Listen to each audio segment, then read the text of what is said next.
لوگ اکثر پوچھتے ہیں کہ آپ اہل حدیث کیسے ہوئے، لمبی داستان ہے، لیکن اگر ایک حرف کے اندر بات کہوں تو یہ ایک حرفی بات یہ ہے، جب حدیث نہیں پڑھی تھی اہل حدیث نہیں تھے، جب حدیث نہیں پڑھی تھی اہل حدیث نہیں تھے۔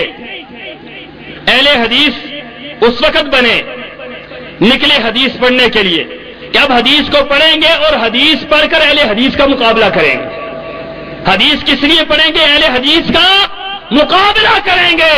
خدا کی قسم ہے، جب میں حدیث پڑھنا شروع ہوا میں نے دیکھا، بخاری شریف کو اٹھایا، وہاں پر مجھے اہل حدیث کا مسلک نظر آیا، مسلم شریف کو اٹھایا، اہل حدیث کا مسلک نظر آیا، ابو داؤد نسائی ترمذی کو اٹھایا، اہل حدیث کا مسلک نظر آیا، صحاح ستہ دوسرے درجے، تیسرے درجے، چوتھے درجے کی کتابوں کو اٹھایا، وہاں پر مسلک اہل حدیث نظر آیا۔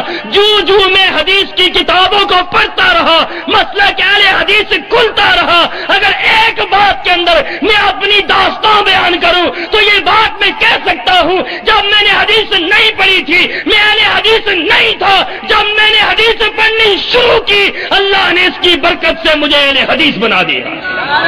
تکبیر، مسلک اہل حدیث۔